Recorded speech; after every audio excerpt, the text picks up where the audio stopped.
Um, dois, teste.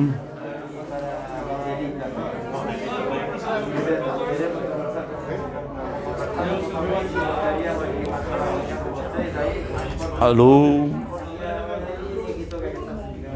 Gonça, vamos começar? Convidar a Letícia, do Amigos da Terra, para vir aqui para a mesa. A gente vai dar início aqui a essa atividade, que a gente está denominando aqui o lançamento, né, da campanha pela aprovação do projeto de lei, que é o Marco Direitos Humanos Empresa. Essa atividade está sendo organizada por uma série de entidades. A gente vai estar citando as entidades, né, que estão patrocinando, que estão coorganizando essa atividade aqui hoje. Eu sou Ismael César, só me apresentar, sou da Executiva Nacional da Central Única dos Trabalhadores, secretário adjunto da Secretaria de Políticas Sociais e Direitos Humanos da CUT, fui também membro do Conselho Nacional de Direitos Humanos, e passo aqui para a Letícia fazer a sua apresentação. Boa tarde, companheiras, companheiros que estão aqui presencialmente e que também nos acompanham nas redes sociais da CUT. Eu sou a Letícia, faço parte da Amigos da Terra Brasil. Muito feliz de estar aqui hoje, nesse lançamento emocionante da campanha por uma lei marco sobre direitos humanos e empresas. Bem, nós estamos pensando fazer uma atividade não muito prolongada, tá certo? Primeiro combinar isso. A gente vai fazer 3 formações aqui, vai ter um primeiro momento que vai ser a explicação deste projeto de lei, que a gente vai fazer uma formação de uma mesa, né? Cada representante vai ter 10 minutos para explanar rapidamente o que significa esse projeto de lei. A gente vai ter a presença e a participação de alguns parlamentares, e aí, entendendo a agenda do Congresso Nacional, os parlamentares passando aqui, a gente vai conceder a palavra a esses parlamentares, e, por fim, nós vamos abrir, né, a palavra para as entidades organizadoras que estão patrocinando, que estão junto nessa caminhada, né, do projeto de lei, o Conselho Nacional de Direitos Humanos, que eu estou... Então, assim, a gente vai abrir aqui para que todos possam se pronunciar. Então, para iniciar essa nossa atividade, eu queria convidar, né, um anfitrião aqui que está nos cedendo esse espaço, que é um espaço da classe trabalhadora, mas convidar aqui o presidente da CUT do Distrito Federal, o copeiro Rodrigo Rodrigues, para fazer uma saudação de abertura aqui desse nosso ato de lançamento. A gente vai estar utilizando esse microfone apenas, porque é o microfone que está, inclusive, garantindo a transmissão dessa atividade. Então, Rodrigo Rodrigues, presidente da CUT. Bom, Ismael. Obrigado, nem preciso falar mais nada, que eu não quero estragar os aplausos. Não, gente, em primeiro lugar, como o Ismael falou, essa aqui é uma casa da classe trabalhadora, e esse espaço para nós é muito importante, porque é um espaço de construção de várias políticas, não só do movimento sindical. Obviamente essa é a casa construída pelo movimento sindical, mas aqui nesse auditório e nessas salas já foram construídas várias políticas da classe trabalhadora. Movimentos sociais têm como referência, sempre se reúnem, buscam aqui como um ponto central e como um ponto de acesso. Então é muito satisfatório para mim, que estou na presidência da CUT neste momento, receber aqui este evento e discutirmos a importância de um marco dos direitos humanos, especialmente nesse momento do país em que nós enfrentamos, e que este será um debate central que vamos enfrentar no processo eleitoral que vem à frente. Direitos humanos se tornou, num jargão daqueles que defendem o atual governo do Brasil, algo ruim, né?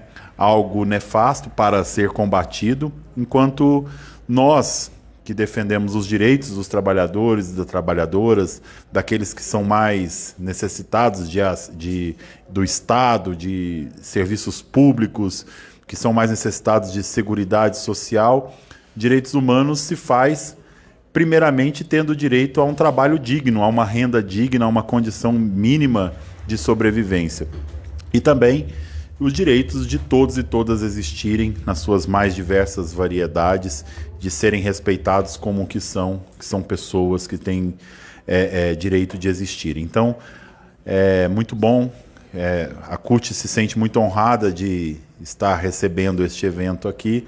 Parabéns, estarei aqui para acompanhar, e Ismael, que é nosso representante, foi nosso conselheiro, né, e é nosso secretário adjunto de Direitos Humanos na CUT, nos orienta muito bem aqui nos passos a seguir. Muito obrigado. Obrigado, companheiro Rodrigo. Antes de passar aqui para a Letícia, para dar continuidade ao trabalho, eu queria fazer um agradecimento especial à comunicação da CUT Brasília, em nome da Ana Paula Cusinato, que é a secretária de imprensa, que tem nos ajudado assim, imensamente. Aliás, toda a estrutura da CUT aqui, o Leandro, a Marina, o Jean, então são pessoas que têm dado um suporte formidável e ter permitido aí a gente garantir esse evento também. Então, fazer essa... Então, passo para a Letícia. Obrigada, Ismael. Vou sentar também. Para a gente começar esse debate, vamos convidar algumas organizações que estiveram presentes em toda a formulação do projeto de lei e também começar agradecendo muito, porque esse projeto ele foi abraçado por parlamentares comprometidos com a luta pelos direitos humanos e por regras para as empresas. Então, agradecer a Áurea Carolina, do PSOL, a Fernanda Melchiona, do PSOL, o Carlos Veras, do PT, e o Helder Salomão, do PT. Companheiras e companheiros que estão com a gente aí, ombro a ombro, nessa luta. A ideia é fazer uma conversa com várias manifestações da sociedade civil, dos movimentos sociais que estão aqui, mas, para começar, a gente vai convidar, então, para compor essa mesa inicial, o companheiro Antônio, da CUT, assessor.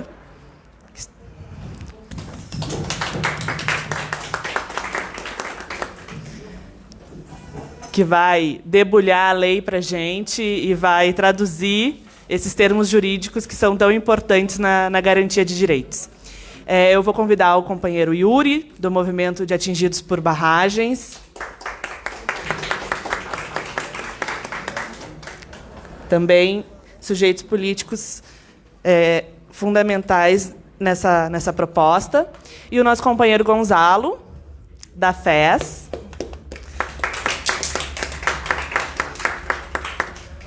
Que também vai dialogar sobre a proposta.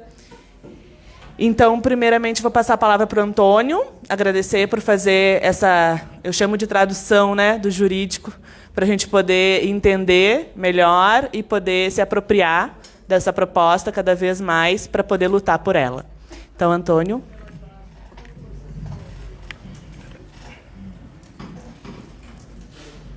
Boa tarde para todas e todos.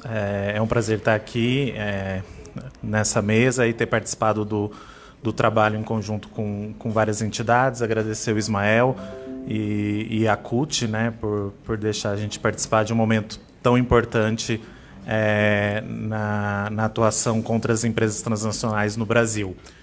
O que eu posso começar a falar sobre o projeto de lei 572 de 2022? Ele é o primeiro projeto de lei marco de direitos humanos e empresas apresentado, Ele foi protocolizado em março, numa data bastante simbólica, que foi o Dia Internacional de Luta das Populações Atingidas por Barragens. Ele cria, até na própria ementa dele, cria a Lei Marco Nacional sobre Direitos Humanos e Empresas e estabelece diretrizes para a promoção de políticas públicas no tema. Tem uma frase muito interessante, está aqui embaixo, O projeto de lei ele cria regras para as empresas e garante os direitos às populações, aos povos. Então, em resumo, é isso, Ele vai criar regras para as empresas transnacionais com atuação no Brasil e vai garantir o direito às populações, aos trabalhadores e aos povos. E a gente... por que ele é importante? Não existe no Brasil lei que garante... não tem uma legislação ambiental, uma legislação trabalhista, uma legislação que trata de proteção empresarial. Existe, mas ela é esparsa. Então, isso dificulta a responsabilidade, a responsabilização das empresas e também a garantia, a reparação em caso de dano dessas empresas. E outra coisa muito importante é que essas empresas transnacionais, as empresas globais, elas são fragmentadas, então elas são distribuídas em várias subsidiárias, em várias filiais, e esse projeto ele vai garantir a responsabilidade de todas as empresas na cadeia de valor da empresa mãe transnacional, né? Eu queria também aqui falar de outras entidades, né? A Letícia já falou, o Movimento dos Atingidos por Barragens, os Amigos da Terra Brasil, a Fundação Frederic Ebert, o Centro de Direitos Humanos e Empresa Roma, da Universidade Federal de Juiz de Fora. Todas essas entidades participaram muito ativamente no processo longo de discussão do projeto. O projeto ele é dividido em alguns capítulos, né? Então, nós vamos ter um capítulo lá sobre as obrigações das empresas e do Estado. Isso, quando eu falo Estado, eu vou falar da União, Distrito Federal, Estados e municípios. Depois a gente vai ter um capítulo sobre o direito das pessoas, os grupos e comunidades atingidas e também, ao final, os mecanismos de prevenção, monitoramento e reparação para as vítimas de algum dano, algum acidente causado pelas empresas, né? Esse projeto ele é baseado em alguns princípios bastante importantes. Tem lá um artigo com vários incisos, né? Então, a universalidade, a indivisibilidade, inalienabilidade dos direitos humanos, né? A sobreposição das regras de direitos humanos sobre qualquer acordo, inclusive de natureza econômica, comércio, serviços, o direito de consulta prévia, também às pessoas atingidas, aos trabalhadores, é bastante importante também. Na hipótese de conflito entre as normas de direitos humanos, vai prevalecer sempre a norma mais favorável à pessoa atingida e não as normas que garantem os direitos das empresas, as normas mais econômicas, né?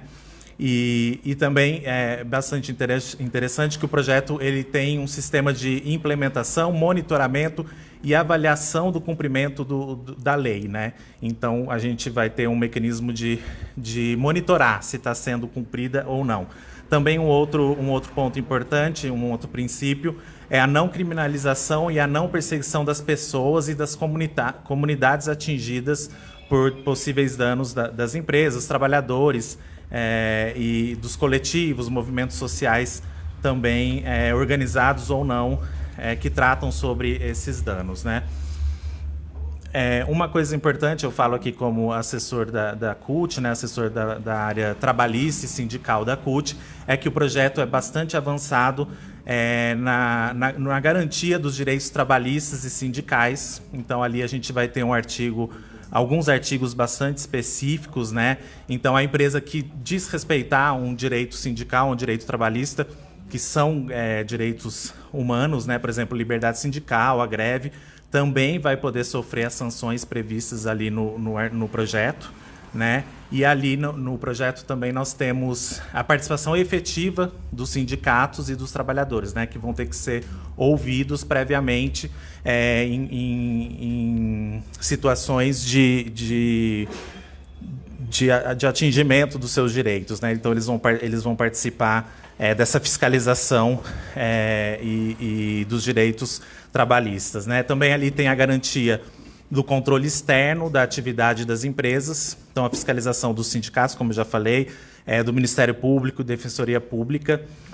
Um outro ponto importante também é o reconhecimento da hipossuficiência dos atingidos, né, em face das empresas. A gente não está falando de uma empresa aqui da quadra, né? A gente está falando de empresas transnacionais, e isso pode dificultar, por exemplo, o acesso à justiça, a prova de algum dano, né? Então, o ônus da prova é invertido em favor da população atingida ou das pessoas atingidas, né? E, no final, o que eu acho importante também mencionar para vocês é que o projeto já traz mecanismos de responsabilização. Então, ele prevê, sim, monitoramento, produção de relatórios, mas ele traz já as penalidades para as empresas que descumprirem a lei, né, e ferirem direitos humanos, e traz um rol exemplificativo, não é nenhum rol taxativo. Então, entre as penalidades ali, a gente pode citar a interdição ou suspensão das atividades, a perda de bens e valores,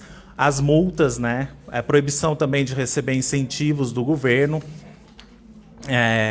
Também a parte da desconsideração da personalidade jurídica, justamente para a gente buscar a responsabilidade das empresas na cadeia. Então, se eu não conseguir responsabilizar a empresa A, eu posso ir atrás da B, da C e desconsiderar também a personalidade daquela empresa e ir atrás dos próprios donos da empresa, né? Então, isso é bastante importante. No final do projeto, ele ainda garante, ele dá uma atribuição ao Estado, que é para criar mecanismos também de participação da sociedade civil na elaboração e no monitoramento das políticas públicas sobre o tema, né? Então, o projeto ele surgiu de uma iniciativa da sociedade civil e ali dentro está também esse estímulo que a sociedade civil participe do projeto. Eu acho que, em termos assim, muito gerais, eu tinha pouco tempo para fazer, eu até preparei uma apresentação de PowerPoint, mas não tinha como passar. É isso que eu gostaria de passar para vocês inicialmente. Fico à disposição para responder perguntas. Obrigado. Obrigado, doutor Antônio. Tem nos ajudado bastante, participou da equipe que ajudou a construir, né, o projeto. Então, a gente agradece muito a sua participação. Vou anunciar a presença de algumas pessoas, que depois a gente vai facultar a palavra a organizações. Está passando, inclusive, uma lista de presença. A gente pede que as pessoas possam assinar, mas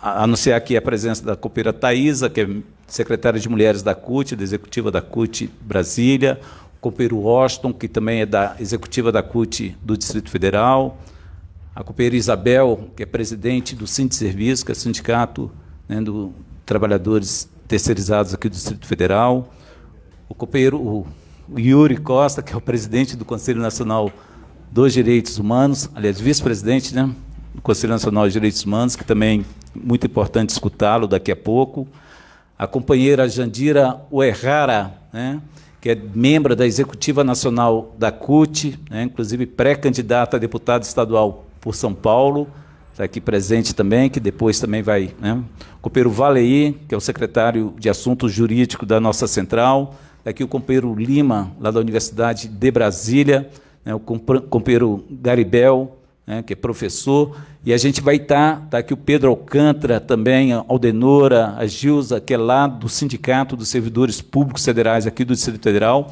e a gente vai anunciando outras pessoas, a lista vai chegando aqui, a gente vai anunciar e depois a gente vai facultar aqui aos demais para poder se pronunciar. Então, passo aqui para você anunciar o próximo. O deputado Orlando chegou, não sei se ele fica mais um pouco ou se você quer mais um pouco. Orlando, deputado, só para saber, fica mais um pouco aqui com a gente? Ah, perfeito, maravilha. Então, a gente passa aqui para a Letícia. Então, agradecer as presenças, agradecer a apresentação do Antônio. Desde que foi protocolado esse projeto de lei, a gente vem produzindo materiais, né, justamente para ampliar o debate e o conhecimento em relação ao projeto. Ele foi muito construído, como a gente tem falado aqui, né, diretamente de quem é atingida pelas empresas transnacionais. É muito importante essa diferenciação. Não é a empresa da esquina, são grandes empresas, são essas empresas que estão no centro desse sistema que nos oprime, capitalista, racista, patriarcal. E a gente fala que tem uma arquitetura de impunidade girando em torno desse sistema onde as empresas estão no centro, né, no centro de poder. Então, a construção desse PL e a luta contra as empresas transnacionais, ela vem justamente para romper, né, essa assimetria de poder e conseguir garantir regras para as empresas e direitos para os povos. E para dar sequência, então, ao debate, eu vou convidar o Yuri, Movimento de Atingidos e Atingidas por Barragens, que vai nos falar um pouquinho dessa construção, da importância, da justificativa, né, para aprovar o PL. Boa tarde, os companheiros, boa tarde às companheiras. Trazer aqui um forte abraço dos atingidas e atingidos do Brasil, a todos e todas que estão aqui com a gente, que estão nas nas redes sociais. Penso que já foi muito bem explicado, né, o mérito do PL que está tramitando aí pelo nosso companheiro Antônio, mas falar um pouco da importância de se ter um marco regulatório que possa criar direitos, né, e garantir e fortalecer a luta das populações atingidas. No mínimo, diminuir, né, a desigualdade que, historicamente, nós enfrentamos nesse processo. O MAB, né, como exemplo, né, concreto, nós temos lidado historicamente com o enfrentamento direto às empresas. E nós sabemos o quanto é difícil, o quanto de instrumentos as empresas têm para negar os direitos e criar um padrão de violação de direitos humanos às populações que são atingidas. Inclusive, o próprio Conselho Nacional, né, de Direitos Humanos afirma que, no caso das barragens, há um padrão de violação desses direitos. Sobretudo quando a gente pensa no Brasil a partir dos anos 90, com o processo de privatização do setor elétrico, do setor, né, mineral, e a gente muda, digamos assim, quem a gente faz o enfrentamento direto. E esse enfrentamento direto é feito com empresas de grande porte, de grande poder, e que não se tem nenhum marco regulatório, uma referência que possa dar o mínimo suporte à luta da população atingida, a ponto de se tornar uma batalha extremamente desigual, que o que os atingidos conseguem de direito tem que ser resultado da sua luta. E esse resultado ele não até hoje não tem acumulado para que possa construir uma referência, um marco regulatório. Então, quando a gente está falando dessa lei, está falando dessa luta, a gente está falando desse desejo histórico para que a gente resolva esse problema que está estabelecido.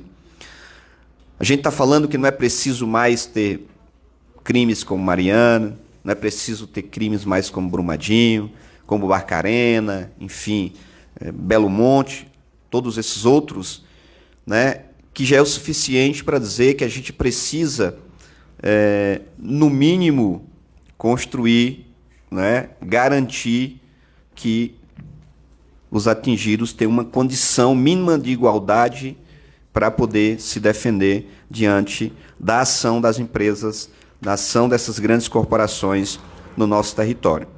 Por isso que nós temos esta luta como prioridade. A partir de 2014, quando a gente integra esse GT, né, de construção, do debate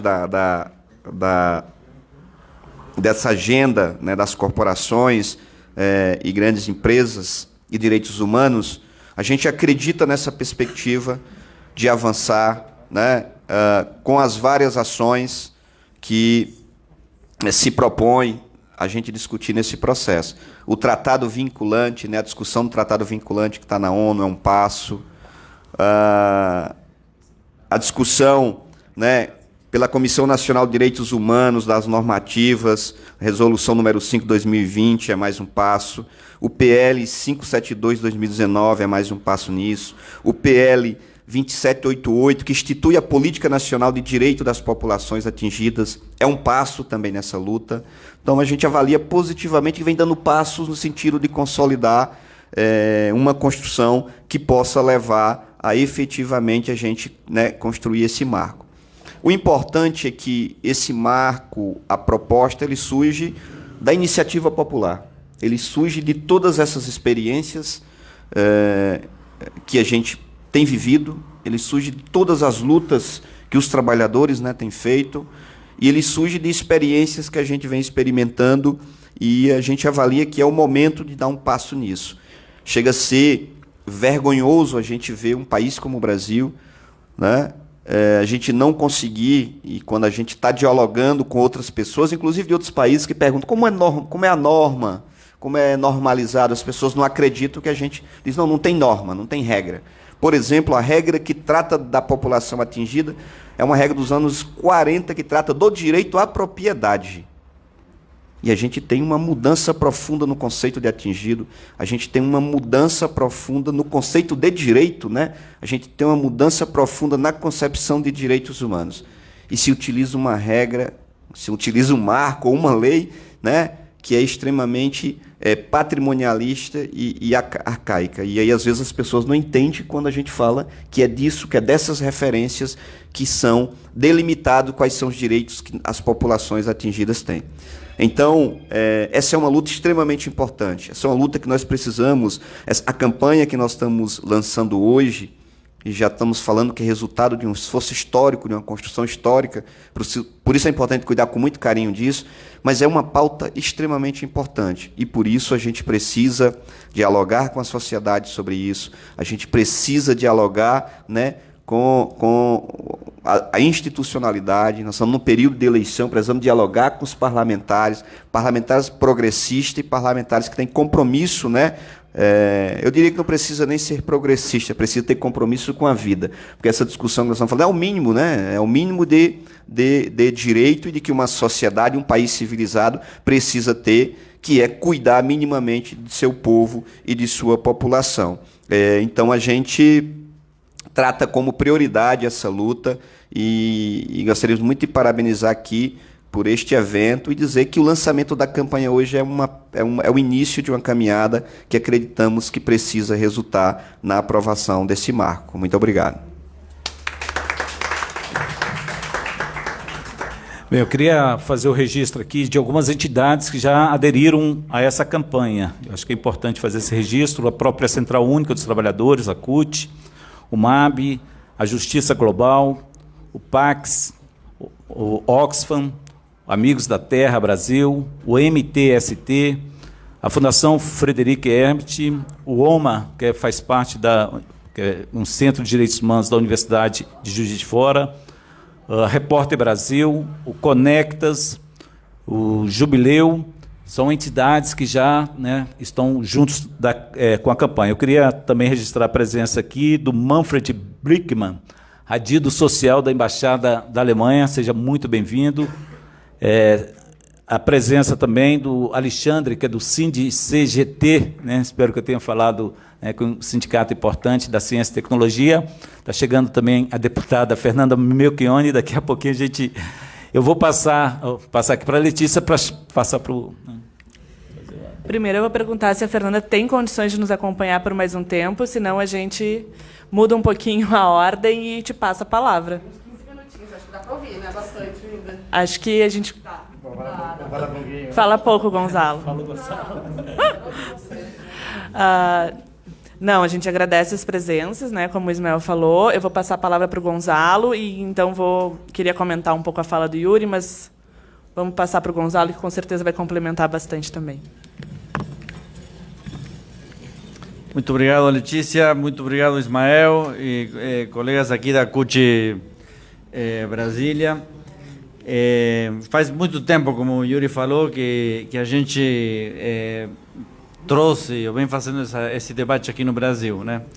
E ainda nesse processo de construção de uma ferramenta que garanta o acesso à justiça aos atingidos e às vítimas da operação das transnacionais, nós vivenciamos ainda os desastres, né? Dos crimes de Mariana, de Brumadinho, os conflitos entre os fazendeiros e a população camponesa, indígena, quilombola, enfim, um sinnúmero de conflitos que chamam, né, a necessidade de ter uma lei desse tipo.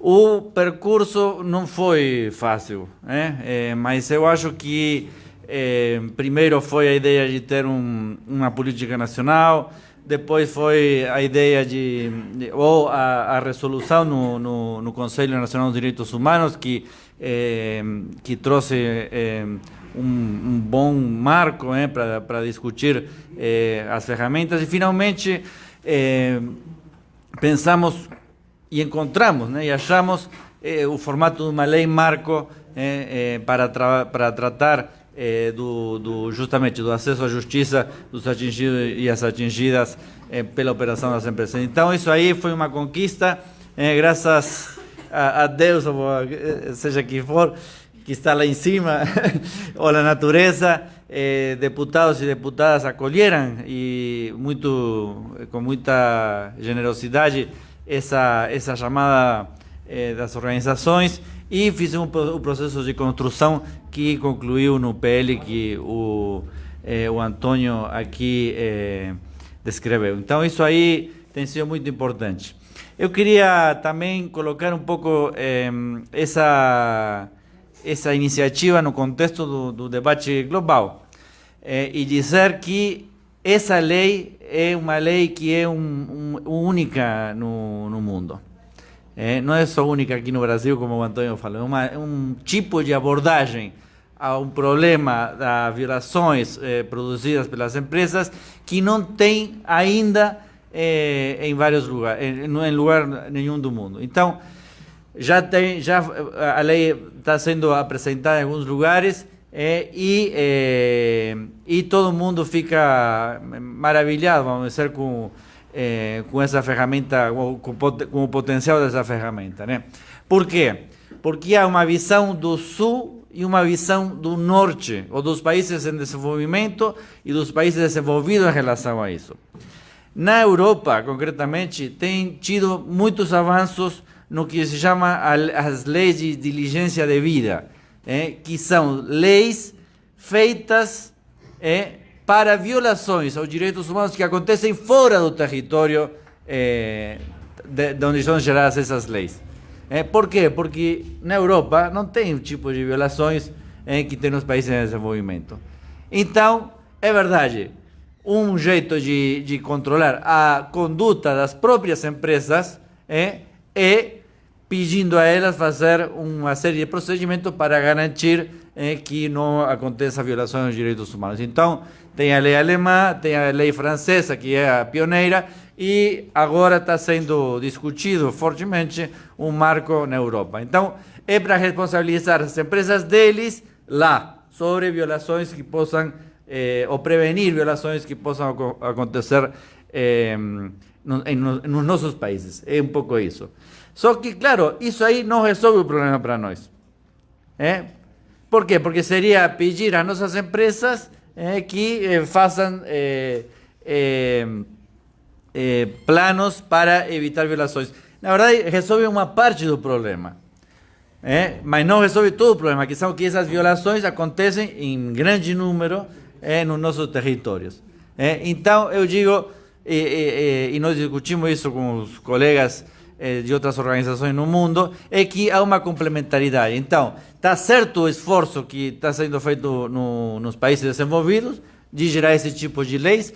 Elas precisam ser aprimoradas em vários lugares. Aqui o Manfred pode comentar, porque tem alguns probleminhas também.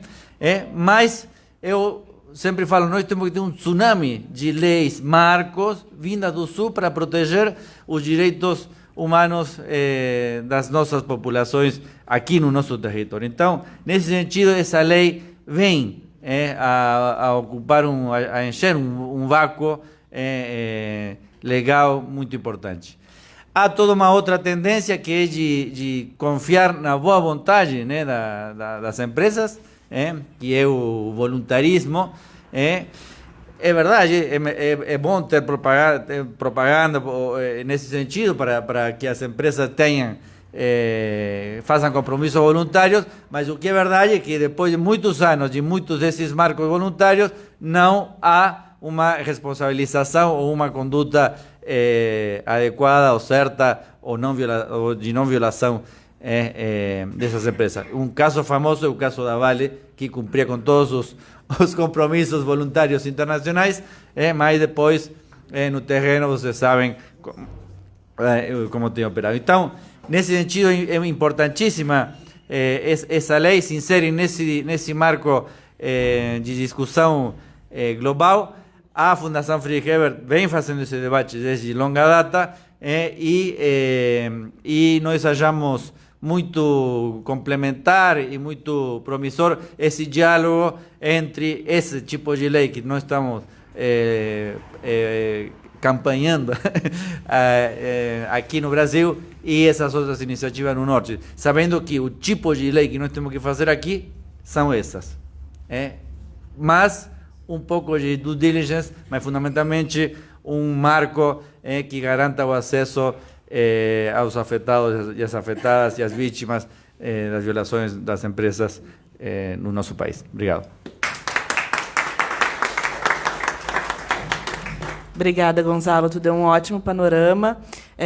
Eu iria além, eu diria que existe também uma tendência muito grande de exportar essas leis de devida diligência, que possuem muitas falhas, e os companheiros da Amigos da Terra, outros companheiros que estão com a gente aí na caminhada internacional, criticam e tentam torná-la o mais ambiciosa possível, o mais efetiva possível, mas eu acredito que essa proposta de lei que a gente vai conseguir aprovar aqui, ela tem que servir de inspiração para eles também. Isso é uma lição de que a gente não pode exportar leis europeias ou leis do Norte para o nosso contexto no Sul global, mas que sim, também eles precisam se virar para a gente e respeitar os nossos processos e as nossas propostas. Então, eu acredito que a gente já tem experiências demonstrando que voluntarismo, checklist, propaganda, marketing, de tudo que é cor, marketing que é verde, marketing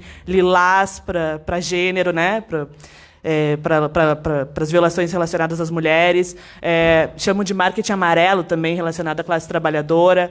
A gente sabe que isso não é suficiente e, por isso, também nos organizamos para não só servir ao Brasil, mas servir de inspiração. Então, eu queria convidar agora, a gente precisa discutir, entrar num consenso quem é que tem mais pressa, porque sabemos que as agendas são cheias, né? Temos 2 companheiros e companheiras aqui que eu queria passar a palavra, o Orlando e a Fernanda. Presidente da Comissão de Direitos Humanos, por favor, se acerca da gente para poder fazer uma fala também.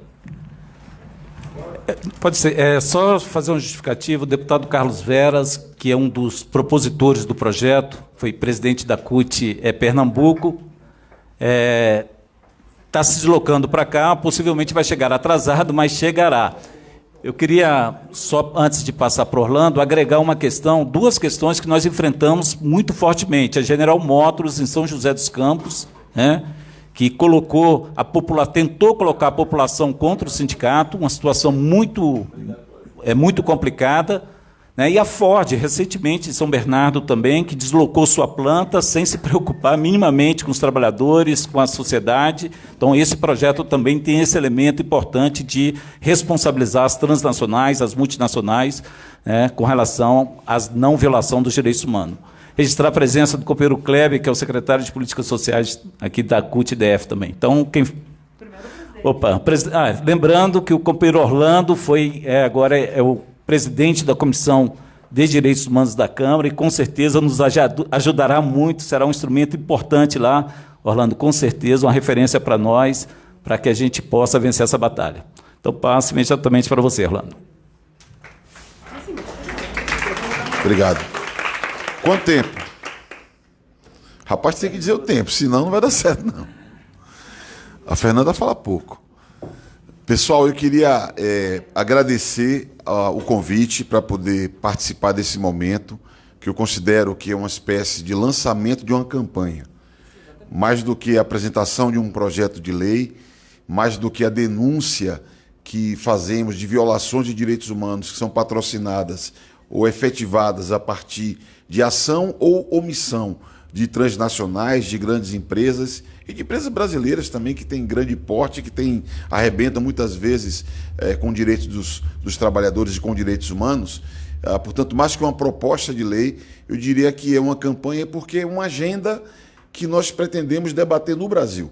Hoje cedo já me deu o trabalho de ser brifado um pouco mais de detalhe para saber do que se trata, porque são tantas agendas que a gente lida num país que o governo é o principal violador de direitos humanos. Eu não imaginava, Fernanda, que são tantos temas, tantos casos. Hoje cedo, quando eu saí daqui, eu fui para um evento com o MST, onde eles denunciaram as manobras que o governo tem feito para afirmar que titula terras para os trabalhadores. Na verdade, é tudo fake. É tudo precário, é tudo que não cabe um registro formal. Então, são muitos temas e eu considero que ter Falo que é uma campanha, por que uma campanha? Porque é um debate político que nós devemos incidir no processo político, porque nós estamos às vésperas de uma eleição presidencial, a eleição presidencial onde nós disputamos votos, espero que tenhamos sucesso na nossa empreitada, mas também disputamos rumos e formas de abordagem da agenda que interessa ao trabalho, da valorização do trabalho, dos trabalhadores e trabalhadoras do Brasil. Por isso que eu queria, formalmente, protocolarmente, como presidente da Comissão de Trabalho, receber essa campanha, mas como ativista político, como militante, me somar nessa campanha, me somar nesse debate, porque são muitos os planos de violação de direitos humanos vinculados à ação de corporações. São inúmeros. E isso, a lei, ela pode ser um instrumento que colabore. A disputa política que nós fazemos vai exigir que os acordos internacionais do Brasil também sirvam a esse propósito. Estamos agora às vésperas de consolidar um acordo com a União Europeia, por exemplo, e muitas transnacionais têm sede na União Europeia. As grandes corporações americanas, muitas atuam no Brasil e tem muitos acordos bilaterais ou mesmo multilaterais que o Brasil subscreve e que precisa também ser objeto de preocupação nossa, porque ali você pode incidir regras que vinculem as próprias companhias que têm intervenção no Brasil. Então eu queria apenas dizer para vocês que estou feliz, eu fico muito feliz quando eu vejo brotar do chão elaboração política, brotar do chão reivindicações que, espero eu, o parlamento futuro honrem a responsabilidade que possui, sustentem essas posições e nós passemos a ser um país que protege direitos dos trabalhadores, que protege direitos humanos. E se a lei for feita por iniciativa popular, porque na prática é isso, né? Em que pese ser subscrito por parlamentares, é uma iniciativa popular no seu conteúdo, eu diria que fica mais bonito, fica mais motivador para que a gente alcance nossos objetivos. Então, somando com esse esforço, o deputado Orlando Silva. Muito obrigado. Eu quero cumprimentar minha colega, a deputada Fernanda Melchiona, cumprimentar a Fabiola, cumprimentar a todos que construíram aqui a Letícia, aliás, que construiu esse momento. Eu não fiz o protocolo. Não, obrigado, deputado. Eu passo imediatamente, para a deputada Fernanda Melchione, também para poder usar da palavra. Obrigada, Ismael. Aqui em casa não tem muito protocolo, né? E, obviamente, aqui estamos entre companheiros, companheiras. Eu quero cumprimentar amigos da terra e a CUT, né, que nos recebe aqui, CUT Brasília, que nos recebe aqui e que estamos representados de vários movimentos, né? Estou vendo o MAB, o MTST, tenho certeza que outros movimentos estão aqui presentes no público e essa lei foi redigida a muitas mãos, né? Tenho honra de, com os outros companheiros, ter sido uma das signatárias, mas de uma elaboração coletiva que vocês comandaram e que a gente cumpriu, acho que, 2 propósitos. O primeiro, óbvio, defender o tema dos direitos humanos, ambientais e trabalhistas diante do massacre que os trabalhadores passam, né? Tanto em relação ao peso das transnacionais, que também a lei cobre a parte do esforço internacional, mas também, né, das empresas nacionais e do rebaixamento global da força de trabalho, do aumento dos casos de violação dos direitos humanos e ambientais, porque o desmatamento que o nosso país está vivendo nesse momento histórico é um negócio escandaloso. Então isso se potencializou com o governo Bolsonaro, né? Se aprofundou enormemente. E então tem o mérito da gente ter conseguido confluir em mais de 40 organizações, né? Em muitas mãos um texto que nos contemplasse a todos, e, ao mesmo tempo, não permitir que o governo fizesse uma lei dizendo que está criando marco, já que é um dos tratados internacionais, esvaziando os direitos humanos e ambientais, que é o que o Bolsonaro faz, que é o que a Damares faz, que é o que os ministros do Bolsonaro fazem. Eles poderiam ter feito. E a gente correu contra o tempo sem perder conteúdo. Isso não é qualquer mérito. Eu acho que é um mérito muito grande mesmo, né, a gente ter feito tudo isso. Claro que para aprovar, né, Gonçalo, a gente sabe que é preciso alterar a correlação de força de fora para dentro do parlamento. A gente conhece as cartinhas ali gravadas, né, os que votaram a reforma da Previdência, a turma lá do orçamento secreto, do Centrão, que a turma, enfim, conhece o parlamento brasileiro. Mas muitas vezes a gente consegue virar esse jogo de fora para dentro. como fizemos no Fundeb, no piso da enfermagem, agora o próprio processo eleitoral vai ser parte disso. Porque a gente pode criar, e devemos, né? Criar um levante antifascista para fazer luta política para derrotar o Bolsonaro no primeiro turno. Acho que é uma responsabilidade de todos nós, né? Derrotar a extrema-direita. Se não der, ok, vamos segundo turno. Mas, e na própria luta, na própria mobilização, a gente também vai fortalecendo as nossas bandeiras. E isso está vinculado, para já ir concluindo, com o debate internacional, que, na verdade, não só temos esse mérito de esvaziar o discurso do governo, como os movimentos sociais brasileiros fazer esse debate de forma coletiva e organizada, bem feita, para dar exemplo para essa rede que a gente participa, de vários países que estão na luta por um acordo internacional, um tratado vinculante que responsabilize as transnacionais. Como a Vale, que foi muito bem falada pela Letícia e pelo Gonçalo, bom, assinam tudo, fazem um monte de marketing, mas tá aí Brumadinho, Mariana, tantas vítimas, né, que a gente viu. Bom, propaganda, enfim, tem várias, eu só fico lembrando do Itaú, ai, como são bonzinhos, né? Então, olha aquelas propagandas que eles gastam o dinheiro, embora descumpram várias legislações, né? O Carrefour, que é uma rede internacional, vocês lembram daquele caso da trabalhadora que trabalhava de fralda numa das unidades do Carrefour, sem contar os casos de racismo, né, Orlando? Nós tivemos lá no assassinato do João Alberto, e que não é um caso isolado, eram vários casos no Brasil inteiro, né, de racismo institucional que se reproduziam nesses lugares. E nós ali na Fraport, né, Cláudia? Que se fala pouco, mas também o que fizeram com a Nazaré, com toda a comunidade na volta, no entorno, é um negócio, e a Letícia também é gaúcha, então eu já puxo, né? É um negócio que são exemplos, e teríamos muitos, né? Esse processo nasceu naquele caso gravíssimo lá no Equador, em 2014, que a Chevron poluiu, deixou todos os danos para a população, saiu do Equador.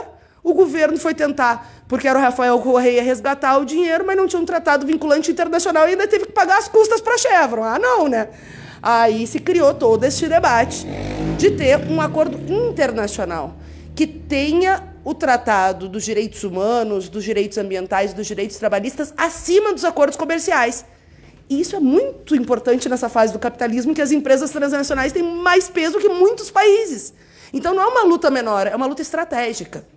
E a gente dá o exemplo para essa rede internacional, confluir diferentes, porque aqui tem a querida Áurea lá de Minas, tem o Veras, tem o Salomão, o Helder Salomão, tem o Orlando, que não é signatário, mas certamente seria, como seriam vários outros, e agora como presidente pode nos ajudar, tem vários movimentos, a gente tem que ir pensando, e eu sei que vocês estão pensando em novas iniciativas para ir empoderando, socializando, publicizando a nossa lei e dando força social de fora para dentro, para que a gente possa pautá-la. Então, enfim, é um prazer estar com vocês, contem comigo e vamos juntos nessa luta. É óbvio, Bolsonaro nunca mais, né? Bora lá que 2022 tem que ser o ano de derrotar eleitoralmente. Socialmente vai demorar um pouquinho mais, mas né, não porque eu quero. Se dependesse de nós, já estava no lado da lixo da história, mas a gente vai ter que se organizar para devolver a extrema-direita onde merece, que é no lado de lixo da história. Obrigado, deputada Fernanda, Orlando. A gente vai passar agora, assim, muito agradecido mesmo. A gente sabe que o Carlos Veras também anunciou a presença, que vai, talvez chegue um pouquinho atrasado, a Érica Cocai. Muitas comissões, trabalho no Congresso, mas fiquem à vontade. Mas eu queria passar aqui para as organizações, eu queria convidar a representante da CUT, né, que está aqui oficialmente representando a CUT Nacional, a companheira Jandira Errara. Em seguida, eu queria passar para o vice-presidente do Conselho Nacional de Direitos Humanos, o Yuri Costa. Mas convidar a companheira Jandira, a gente ia fazer uma listinha aqui das organizações para poderem, né, vir fazer as suas falas. O Orlando e a Fernanda, infelizmente, não vão poder ficar, né? A gente já... Mas passo aqui, Jandira vai ter que vir aqui na frente para poder... Aqui na Outro frente? na frente. Tanto faz. Então, companheiras e companheiros, a gente abre as inscrições. Quem quiser se manifestar, está muito bem convidado. Tchau. Estamos juntos.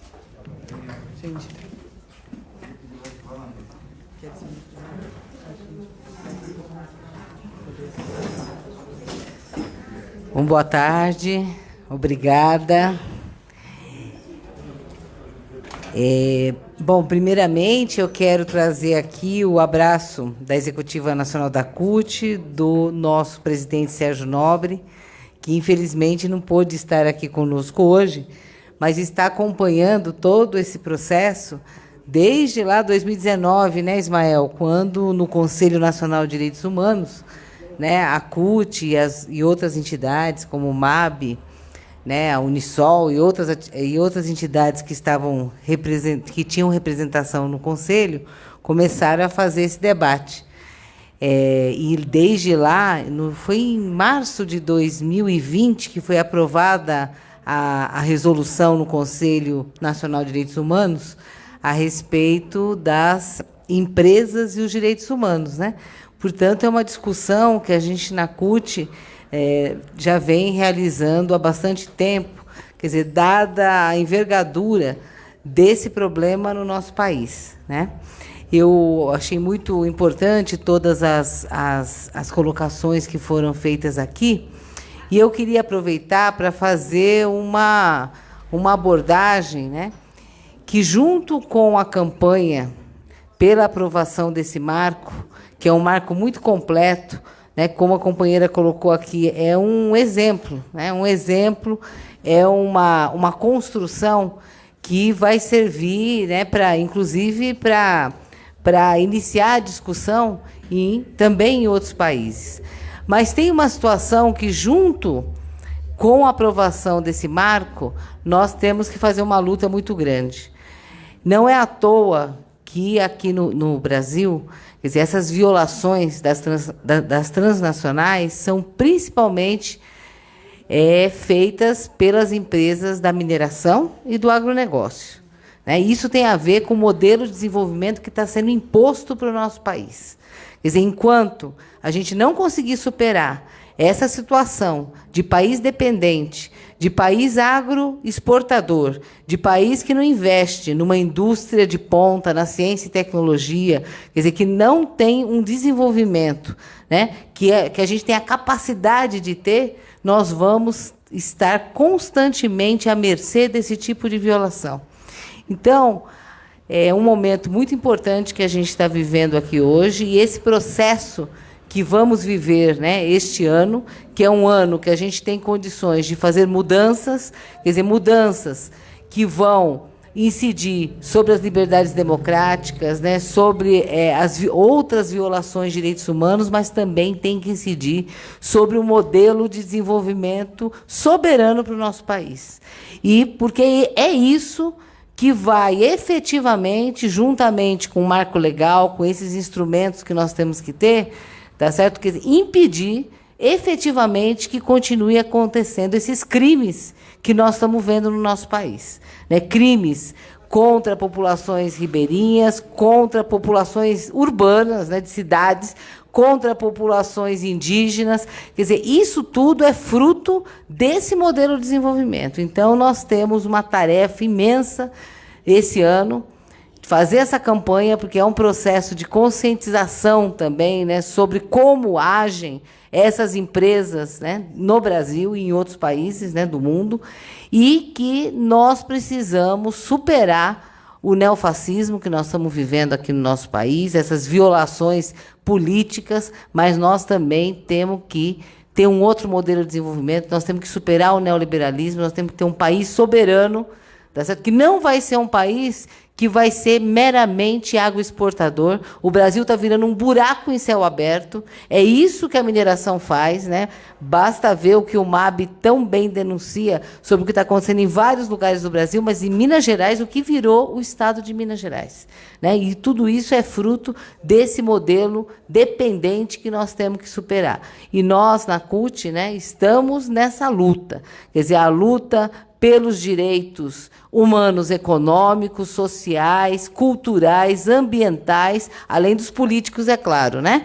E hoje, inclusive, hoje é meu último dia na CUT, a partir de amanhã eu estou me desincompatibilizando, né, da Secretaria Nacional de Políticas Sociais e Direitos Humanos, para assumir uma tarefa de uma pré-candidatura a deputada estadual em São Paulo, e é muito honroso poder estar aqui, né, nesse último dia, pelo menos para os próximos 4 meses, para estar lançando uma campanha tão importante como essa. Então, vamos à luta, porque nós temos um Brasil a ganhar e a reconstruir. Obrigada, companheiros.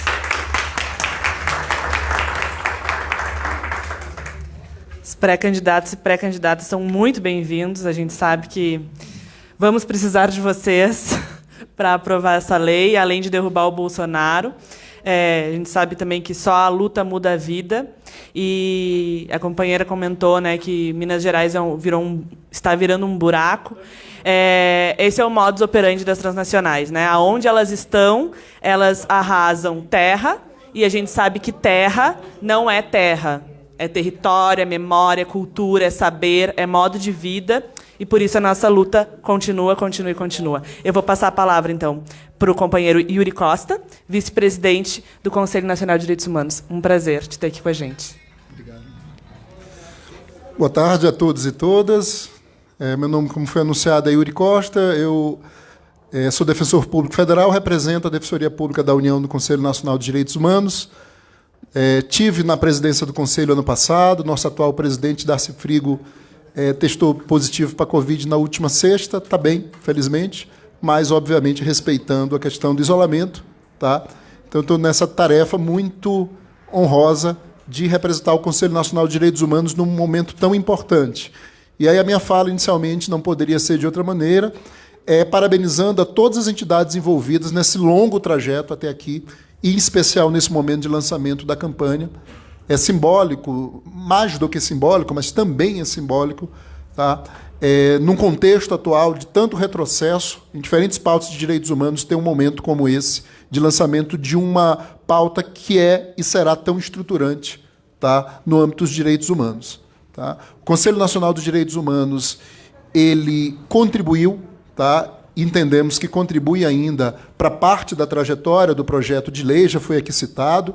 Há 2 anos atrás, em março de 2020, nós tivemos uma resolução número 5, construída pelos movimentos sociais.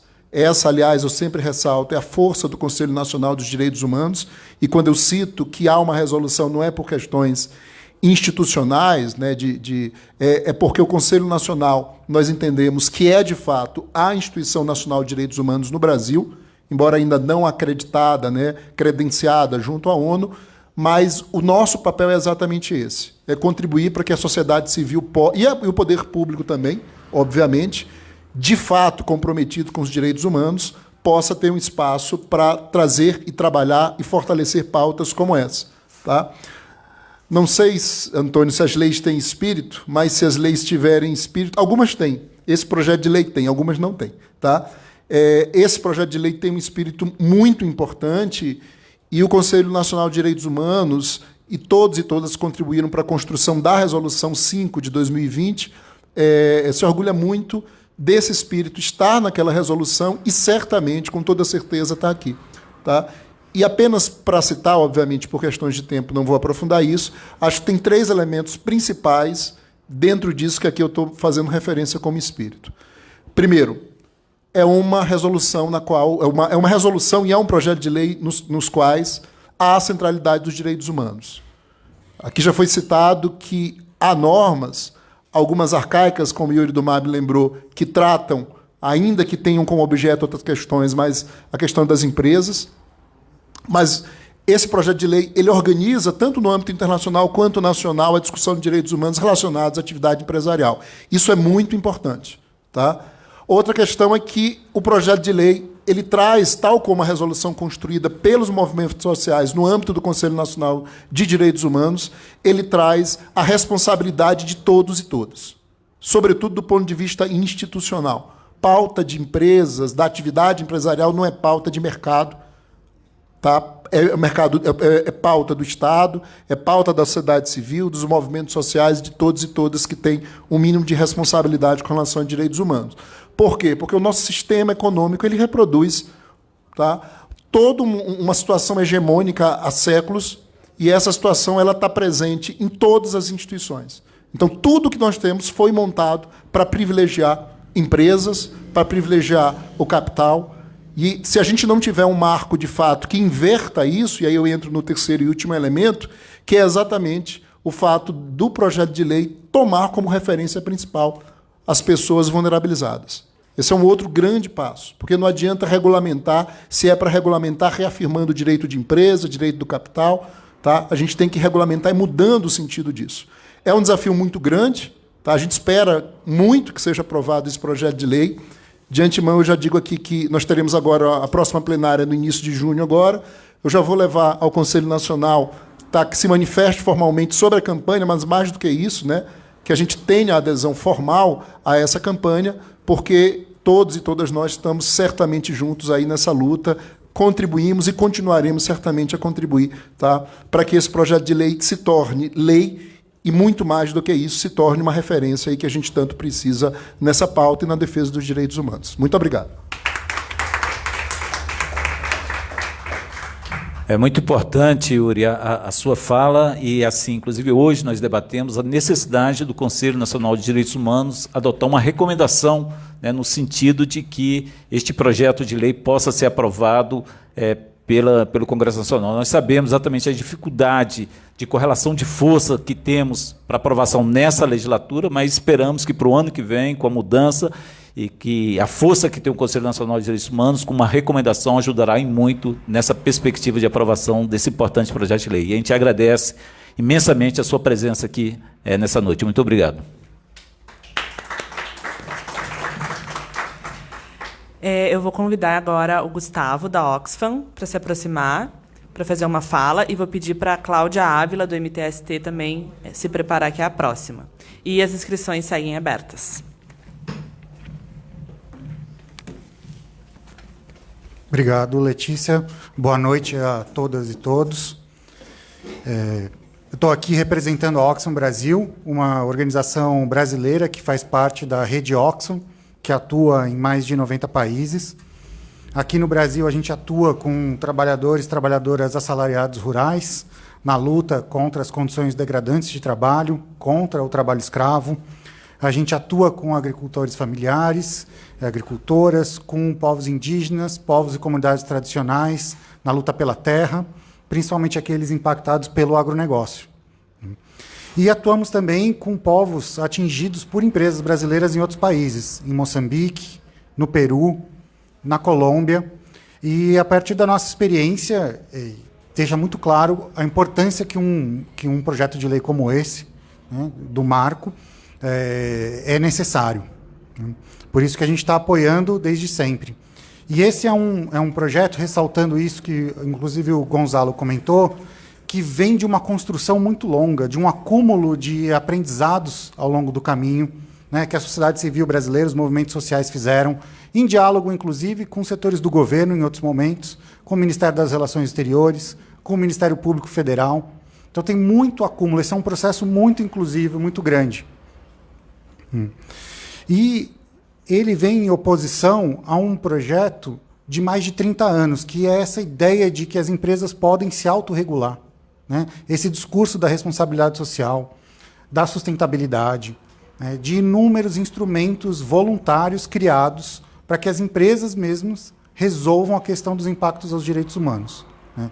E todo esse projeto de mais de 30 anos que já se provou falho, que não deu resultado, que não atendeu às necessidades da população e que agora, mesmo na Europa, onde se propagou essa ideia, já se começa a fazer o contrário e se começa a regulamentar por meio de lei, mas ainda com as suas falhas, com uma ideia eurocêntrica de que as violações de direitos só acontecem em outros países, não lá, e com uma abordagem muito limitada, né?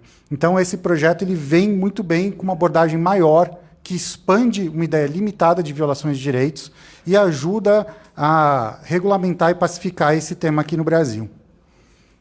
E aí eu queria tocar em outro ponto que a Sueli falou muito bem, que é até quando nós vamos ser subalternos, né? Que política pública e que marco regulatório a gente precisa, como Brasil, para a questão de direitos humanos em empresas, né? Até quando a gente vai depender de modelos exportados de fora que não atendem às nossas necessidades aqui. Acho que o marco ele vem muito bem para encerrar essa questão como uma solução nossa, uma proposta brasileira para esse tema que atende às nossas necessidades específicas aqui, né? Esse é o marco que a gente precisa e a Oxfam Brasil está dentro dessa campanha apoiando a aprovação do marco. Muito obrigada, Gustavo. Eu vou convidar agora, então, a Cláudia Ávila, coordenadora nacional do Movimento dos Trabalhadores Sem Teto e pré-candidata a deputada federal do Rio Grande do Sul.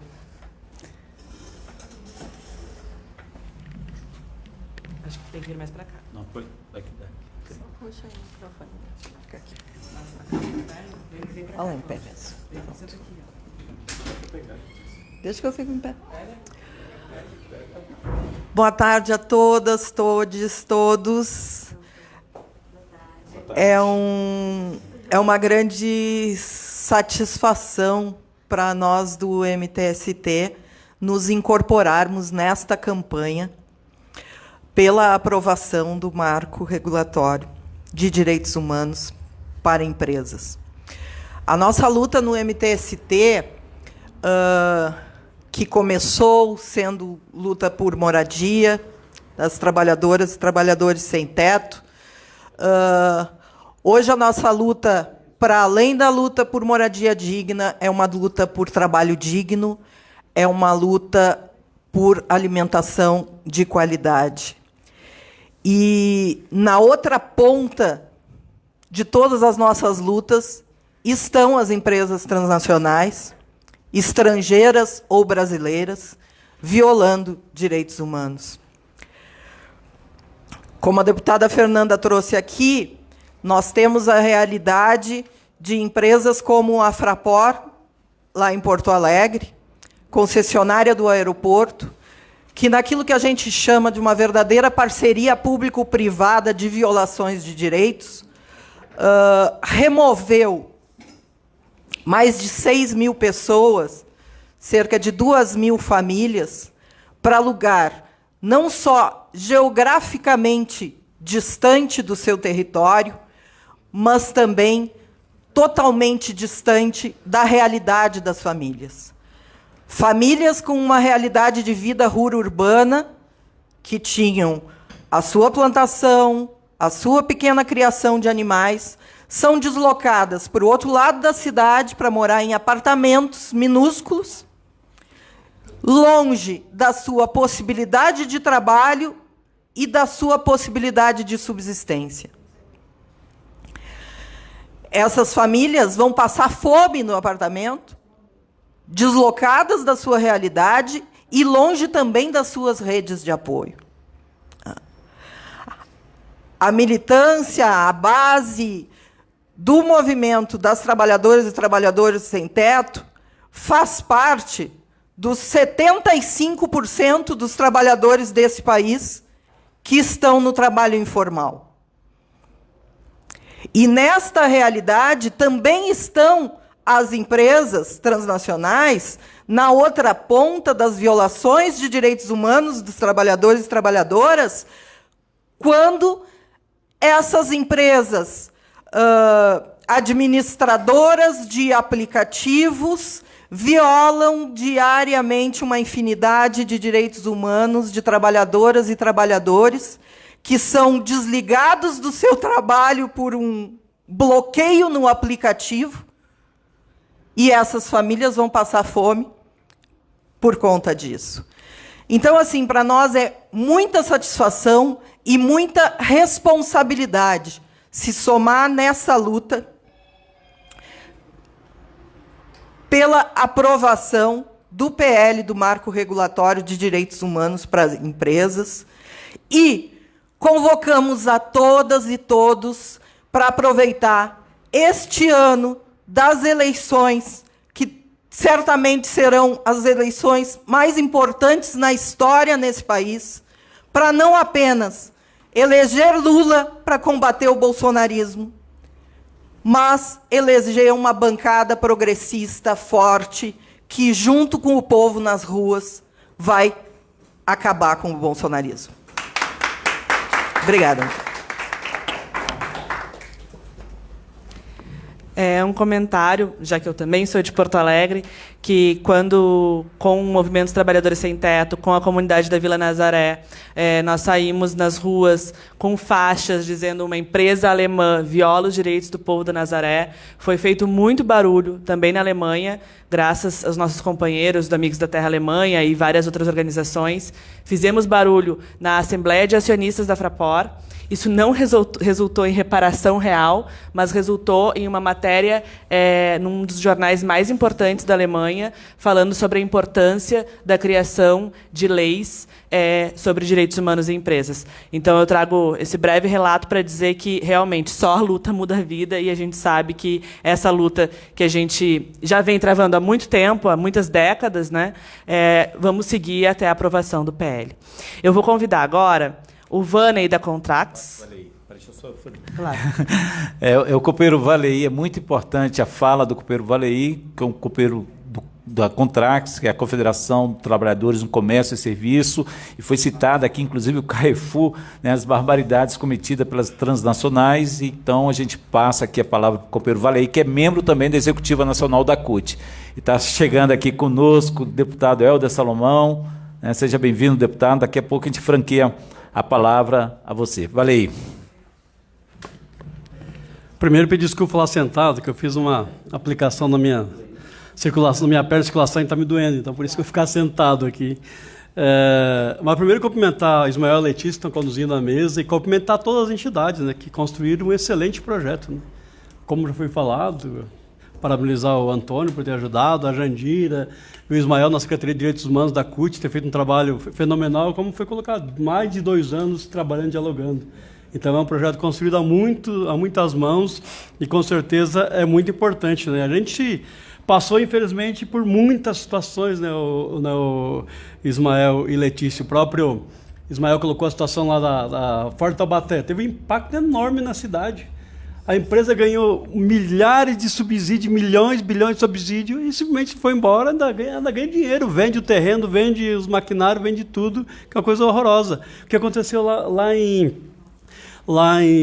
São Bernardo também, fechou e simplesmente vendeu lá para um terreno por milhões de reais, ganhou dinheiro em cima com o próprio fechamento. Então é uma coisa assim absurda, né? E o que tem acontecido com a Vale do Rio Doce, com a questão de Mariana e Brumadinho, é uma coisa fora do comum, né? A própria Rede Globo, né, fazendo matéria ostensiva, colocando toda a situação que estão as pessoas atingidas, nem sequer uma casa decente tem até hoje ainda, há quanto tempo aconteceu isso. Então, não tem um marco regulatório, um marco comum que possa cobrar com mais agilidade nesse sentido, apesar de todo o esforço que tem feito as entidades sindicais, o Ministério Público trabalhado muito nesse sentido, mas é muito, muito importante.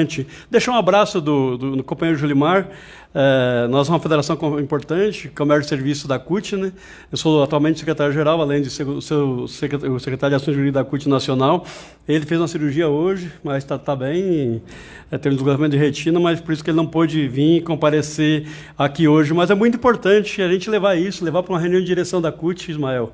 Na próxima reunião, fazer uma apresentação da importância desse projeto, nós fazer com que todas as nossas entidades, não só da CUT, depois apresentar as centrais sindicais, fazer com que todas as entidades do movimento sindical possam estar trabalhando e articulando e fazendo um movimento de baixo para cima, né? Porque só aqui no Congresso Nacional a gente sabe que não aprova. Então, tem que fazer um esforço e um trabalho muito bom, como foi colocado. Esse projeto tem um espírito muito bom, né? Apesar de ter muitos projetos que têm vindo hoje com um espírito muito ruim, né? Que a gente tem que trabalhar muito para fazer exorcizar os projetos que estão aí. Mas então, esse realmente foi um espírito construído a várias mãos, e parabenizar toda a equipe, todas as entidades que estão à frente desse projeto. Com certeza, se nós aprovar um projeto desse, tem várias questões que trabalhistas que o próprio Antônio colocou. Hoje não tem nenhuma proteção contra práticas sindicais, acho que vai no caminho disso. Nós estamos há quantos anos discutindo isso, desde o governo Lula, os empresários não querem saber, não querem discutir isso. Então isso é fundamental, e essa parte trabalhista ficou muito bom. Então, parabenizar a todos, obrigado a todos e todas, e com certeza vamos levar esse projeto para a campanha, vamos fazer com que a gente consiga eleger vários deputados e senadores que possam vir para a aprovação desse projeto, e Lula presidente, fora Bolsonaro.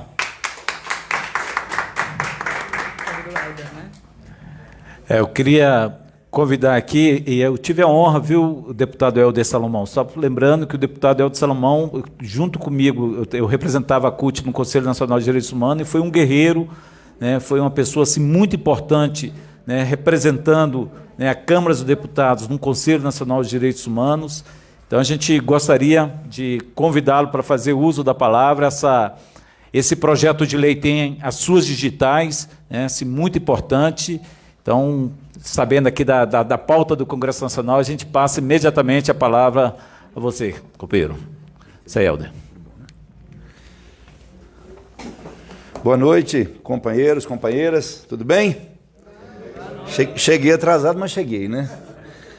E começaram as votações lá na Câmara. Enfim, eu quero parabenizar pela iniciativa, viu, Ismael? Parabenizar a CUT por esse espaço de debate sobre este projeto e sobre esse tema tão importante. Saudar a você, saudar a companheira Letícia, saudar todos e todas que aqui estão. E quero fazer uma saudação especial ao Yuri, que também foi presidente do Conselho Nacional de Direitos Humanos e que continua atuando também lá no Conselho. Eu, só para informar a vocês que amanhã será um dia também muito importante na Câmara Federal. Em 1º de dezembro, nós conseguimos instalar uma comissão externa de fiscalização e acompanhamento dos danos ambientais, econômicos e sociais ocasionados pelo rompimento da barragem de Fundão em Mariana, que já tem mais de 6 anos. Essa comissão trabalhou 6 meses. E por que eu estou falando disso? Porque é sobre isso que trata o projeto. E nós fizemos, então essa comissão foi formada. O deputado Rogério Correia é o coordenador e eu sou o relator da comissão. Nós realizamos reuniões, audiências públicas, visitas, diligências. Tivemos no Espírito Santo uma diligência nos municípios de São Mateus, Linhares e Conceição da Barra, no litoral.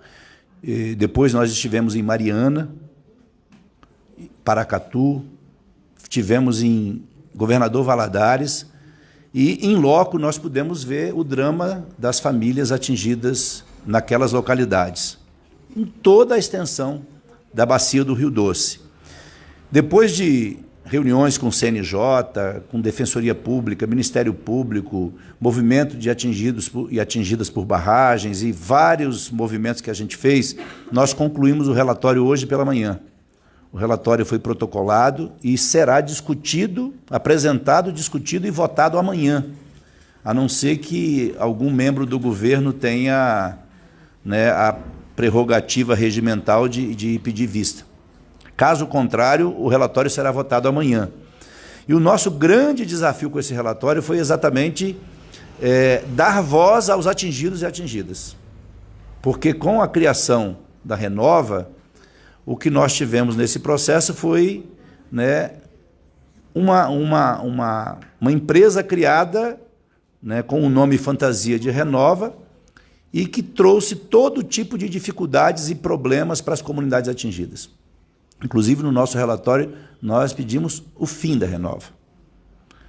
É o que nós vamos discutir e votar amanhã, porque esta é o maior engodo que foi criado nos últimos anos para dividir os atingidos, para criar conflito nas comunidades e utilizar a burocracia para não conseguir avançar em nada.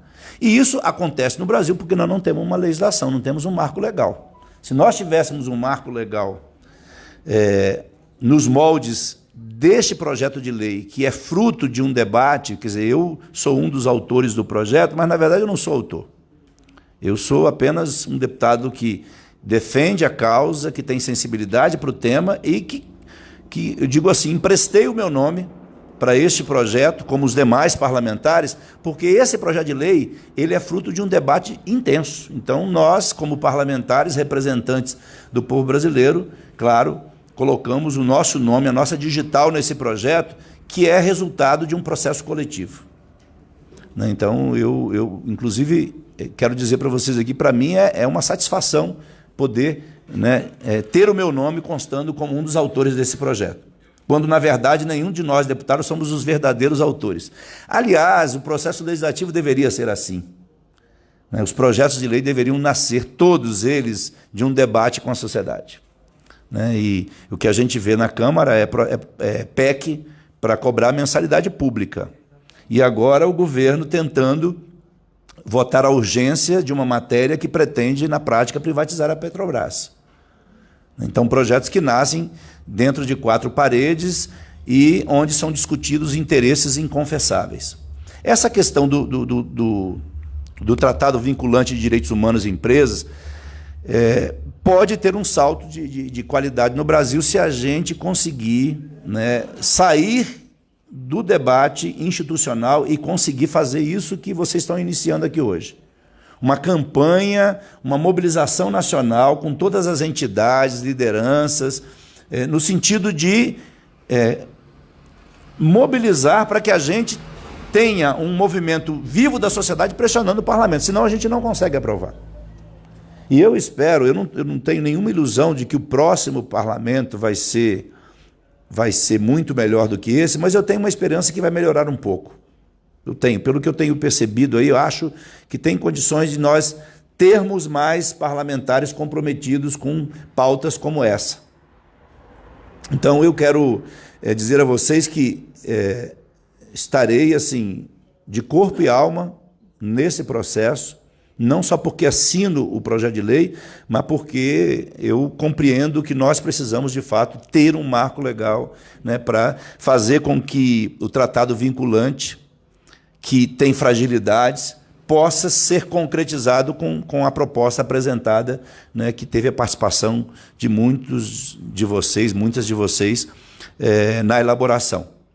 Então, eu assim, não vejo ambiente para nós votarmos isso nessa legislatura, mas nós temos que começar a mobilização para, né, oxalá nós conseguirmos essa tarefa aí na próxima legislativa, com grande mobilização da sociedade, com um Congresso talvez com um perfil, né, menos conservador, menos de ultradireita, menos fascista mesmo, né, menos racista, menos misógino, menos representante dos interesses das grandes corporações e, possivelmente, com um novo governo, com um novo ambiente político no Brasil, a gente possa construir as bases para aprovar esta proposta que eu considero muito importante para estabelecermos um marco legal do Brasil sobre direitos humanos e empresas. Porque enquanto isso não acontecer, a gente vai continuar assistindo o que vem acontecendo no Brasil, nos casos de Mariana e Brumadinho e tantos outros. Né? Esses são os casos mais emblemáticos, mas são muitos outros casos. Inclusive, no relatório, eu falo disso, né? De outros casos que já aconteceram, que não tiveram a mesma repercussão, mas que têm os mesmos problemas, que agora só ficaram mais visíveis porque nós estamos falando, né, dos maiores crimes ambientais da história da humanidade, possivelmente. Então, companheiros e companheiras, nosso mandato está à inteira disposição. Né, quando eu fui presidente da Comissão de Direitos Humanos, né, nós fizemos várias audiências públicas, fizemos diligências para discutir o tema. Né, também, quando o padre João esteve na comissão, ele fez uma diligência em toda a bacia do Rio Doce. E o que a gente, para encerrar, o que a gente pretende, após a aprovação desse relatório, inclusive acho importante que quem tiver tempo, dê uma lida no relatório, porque o relatório ficou bastante denso, são mais de 100 páginas de relatório, com recomendações para muita gente. E a nossa tarefa, após a aprovação do relatório de amanhã, é tentar, né, fazer uma mediação com o CNJ, porque é quem está fazendo a intermediação desse acordo de pactuação. Nós já estivemos com o ministro Luiz Fux, tivemos com o conselheiro Bandeira de Mello, que é quem foi designado para esse diálogo, para que a gente garanta não só voz e vez aos atingidos e atingidas, mas que a gente garanta que esses recursos, por exemplo, nós não temos essa garantia, mas já temos um sinal de quando esse acordo deve ser finalizado, dia 25 de junho. O Bandeira de Mello nos disse a semana retrasada que o ministro Luiz Fux, colocou como prazo para celebração, para finalização do acordo de repactuação, dia 25 de junho. Então, nós vamos entregar esse relatório aprovado para o CNJ, vamos mediar. E, inclusive, nos debates, nas audiências públicas e nas diligências, nós chegamos à conclusão que nós precisamos garantir Isso no relatório está garantido, mas o relatório não garante que estará no acordo. Que a gente tenha um mecanismo de controle dos recursos que serão disponibilizados pelo acordo de repactuação. Pelo que a gente sabe, pode ser algo em torno de 100 a 120 bilhões. É possivelmente o maior acordo do mundo sobre um crime ambiental. A gente não sabe o valor ainda, mas o que se desenha nos bastidores é que esse acordo é bilionário. O problema é que a gente precisa corrigir o que aconteceu em Brumadinho. Os governos utilizaram os recursos para outras finalidades que não tem nada a ver com reparação de danos ambientais, econômicos e sociais. Então nós, no relatório, e vamos apresentar isso ao ministro Luiz Fux, aos governos, aos municípios, ao Ministério Público, à Defensoria Pública, ao Conselho Nacional de Direitos Humanos, onde ainda eu tenho a honra de ser membro, representando a minoria da Câmara, mesmo com muita dificuldade de participar, né, Yuri, esse ano, porque assim, olha, tá de moer a gente, viu? Porque o nosso desafio para eleger o Lula, né, e para fazer uma bancada que seja melhor naquele Congresso Nacional não está fácil, não. Mas, enfim, nós vamos continuar firme nessa tarefa e nós estamos propondo a criação de fundos específicos para recepcionar esses recursos. E comissões, ou comitês, ou o nome não importa, mas o que importa é que nós queremos que haja um controle social sobre a aplicação desses recursos. E que esses recursos sejam destinados 100% para a reparação de danos causados pelo crime ambiental, e não para fazer outras obras que estão fora, inclusive, do espectro das pessoas que foram atingidas. Se a gente conseguir incluir isso no acordo, será um grande avanço, porque senão, desses 100 ou 120 bilhões, a gente vai ver muito recurso sendo utilizado pelos governos de forma absurda. E também, uma última coisa importante é que nós estamos colocando no relatório que pelo menos 40% de todo o recurso proveniente do acordo de repactuação seja destinado diretamente para os atingidos e atingidas. No mínimo 40%. E os outros, né, aí com programas de transferência de renda, de auxílio, de geração de emprego e renda, de assessorias técnicas, enfim, tem muitas questões colocadas no relatório. E só para vocês saberem que nós vamos disponibilizar esse relatório na página da comissão e da Câmara. Quem quiser já pode entrar e baixar o relatório, só como ele não está aprovado ainda, né, então tem que esperar a aprovação do relatório, possivelmente amanhã, né, que eu acho que também é importante para a gente mostrar que nós não temos um marco legal, mas tem iniciativas aí, como essa comissão externa e como tantas outras movimentações da sociedade para cobrar que os crimes, né, tenham reparação.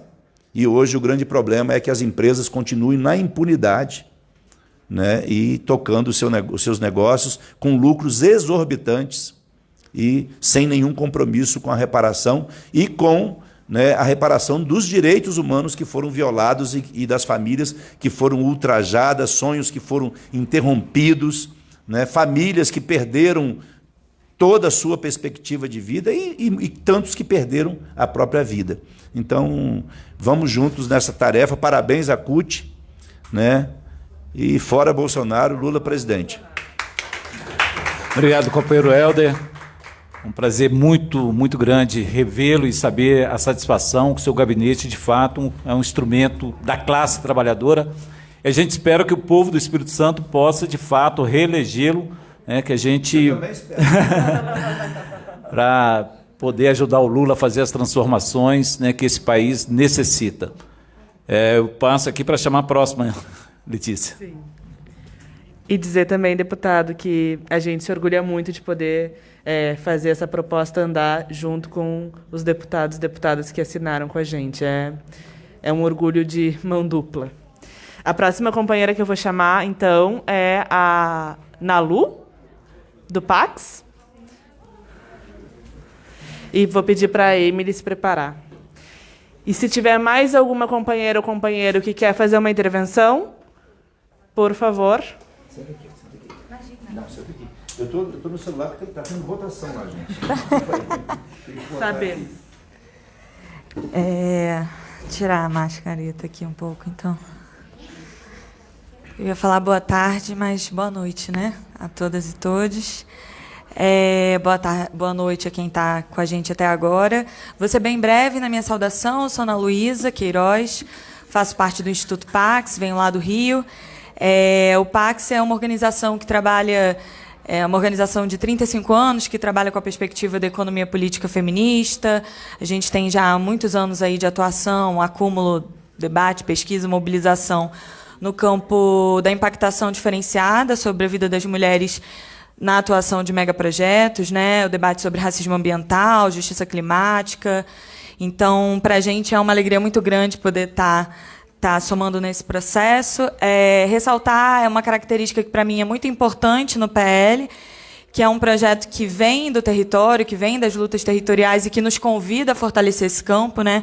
A gente, como uma organização muito inspirada na educação popular, se sente muito mobilizada, né, a somar nessa frente, a seguir construindo e seguir fazendo uma referência à fala do nosso companheiro, um PL que siga aí com esse espírito vivo, né?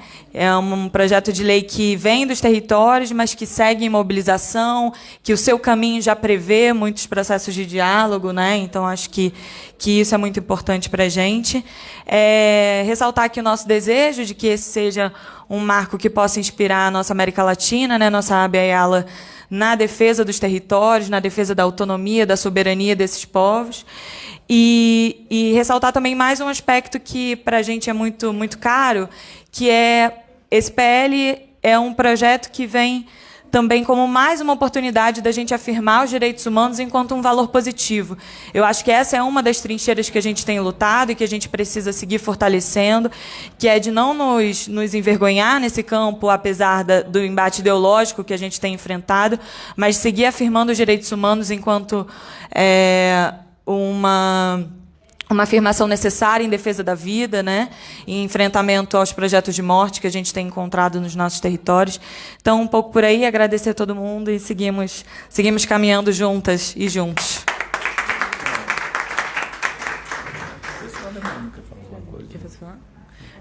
Então, vou fazer o último convite para inscrição. A gente está se encaminhando para o final. Como já está muito bem anunciado, hoje é o lançamento da campanha e tivemos reuniões durante o dia para conversar justamente sobre como vamos prosseguir, né, nessa articulação. Tu quer falar, companheira? Okay. Sim? Então, eu passo primeiro para a companheira ou primeiro para você? Acho que tu pode fazer uma fala sobre os encaminhamentos que a gente conversou hoje e aí logo passo para a companheira da Repórter do Brasil. Pode ser? Você quer falar? Boa noite, gente. Boa tarde, dependendo do fuso horário. Bom, eu vou trazer uma fala aqui que eu elaborei junto com as minhas companheiras e companheiros da Justiça Global, né? Primeiro, saudando todas as organizações, os movimentos e os mandatos que fizeram, né, tornaram esses esforços suficientes para trazer esse projeto até aqui. A gente está retomando o fôlego em torno dessa pauta com a qual nos deparamos a todo momento para lutar pela garantia da soberania dos povos através dos sistemas internacionais de justiça, de proteção e a reparação integral dos povos violados pelos muito mega empreendimentos. É um projeto que traz como os princípios dos direitos humanos também, que também significa maior proteção para as pessoas que levantam suas vozes contra as ações violadoras e racistas das empresas nos territórios. É fundamental garantir a integridade de defensoras e defensores de direitos humanos. E a sua aprovação será um passo fundamental para evitar que novas violações ocorram, né? A gente tem um cenário de um país em que você ser defensor de direito humano é algo que te coloca em risco, que coloca em risco a sua própria vida, né? Especialmente nos territórios, nas comunidades, nas periferias, no campo. E a gente tem que lembrar que os interesses comerciais não podem estar acima dos interesses coletivos, da proteção ambiental e da proteção climática também. E as populações precisam ter mecanismos para se protegerem diante dessas inequidades reforçadas pelas táticas corporativas, né? Algo que diz respeito a todo mundo, não só quem está lá na ponta, não só a quem já foi violado, mas a qualquer momento, qualquer um de nós pode ser violado por essa força. Então, não é um embate muito fácil, mas a gente vem caminhando até aqui. Acho que temos que manter essa força, temos que manter essa união, que é um embate muito necessário. Então, obrigada.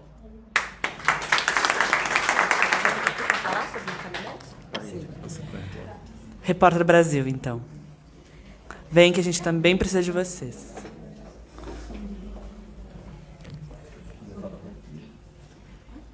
Acho que aqui dá para pegar. Acho que dá sim. Boa noite, gente. Boa noite a todas as organizações presentes, ao deputado Helder Salomão. Então, eu sou Poliana, atualmente na Repórter Brasil, costumo sempre me apresentar como um fruto da reforma agrária, porque eu sou defensora nata da reforma agrária, advogada formada pelo Pronera, e de lá para cá, advogando para sindicatos de trabalhadores rurais, agricultura familiar, dos assalariados rurais, e recentemente na Repórter Brasil, agora fazendo um trabalho aqui em Brasília, junto ao Congresso Nacional, as organizações.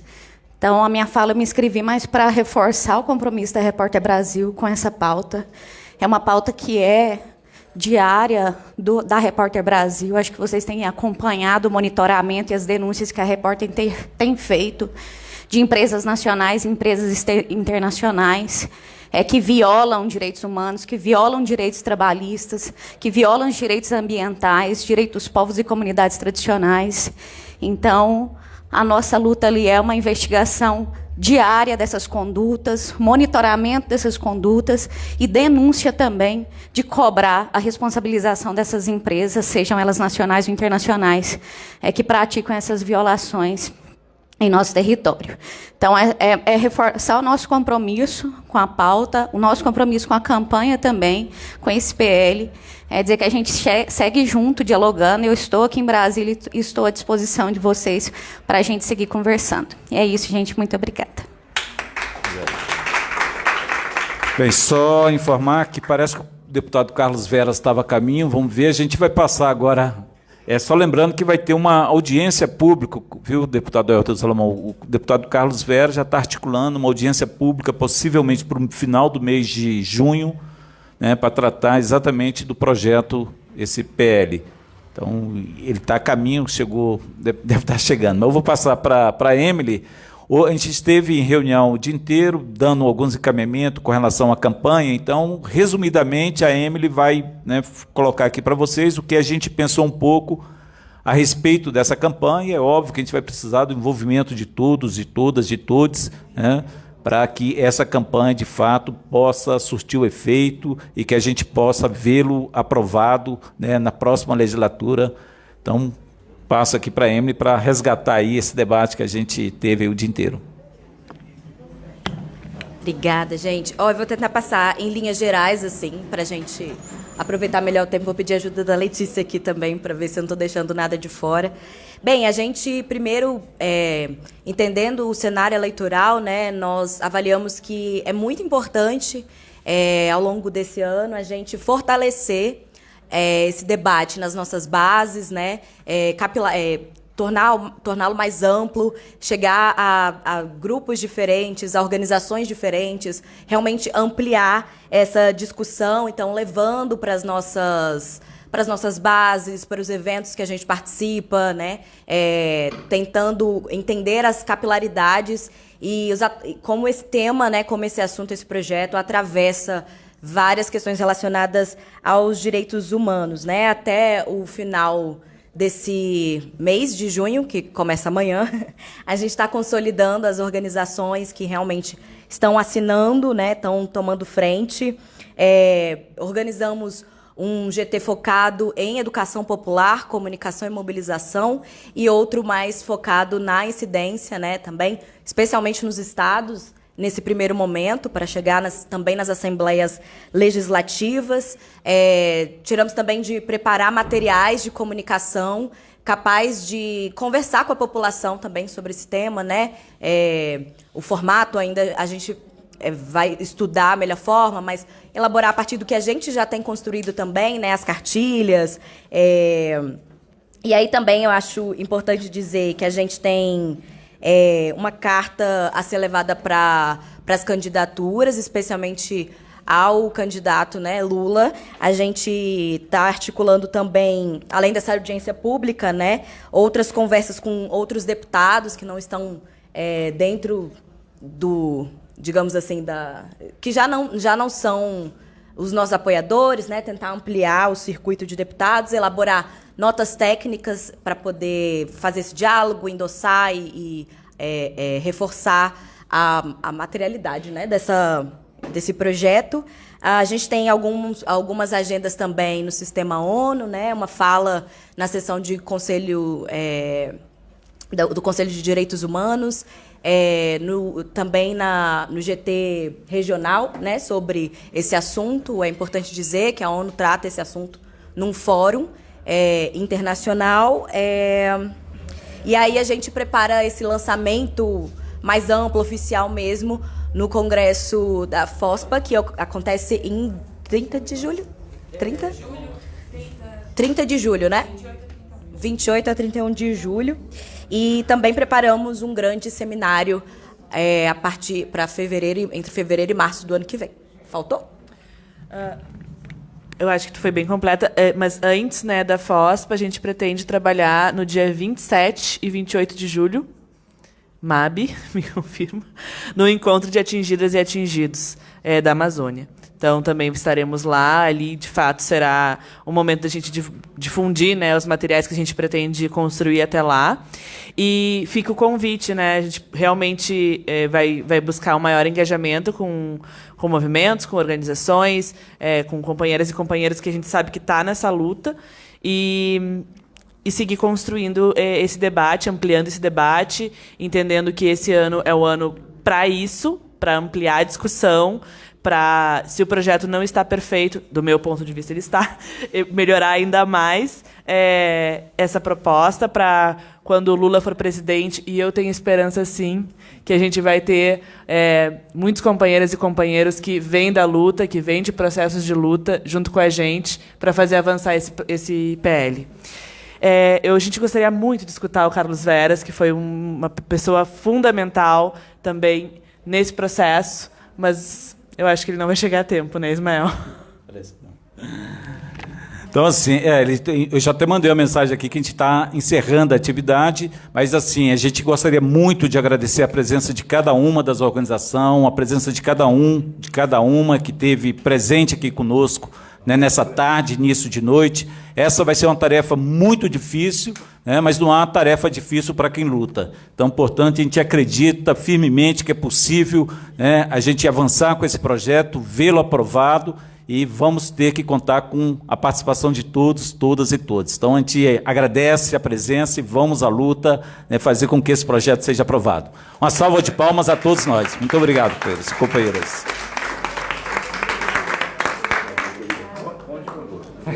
O Carlos vai chegar, o Carlos vai chegar para pagar cerveja, querida. Obrigado, Carlos. Igualmente.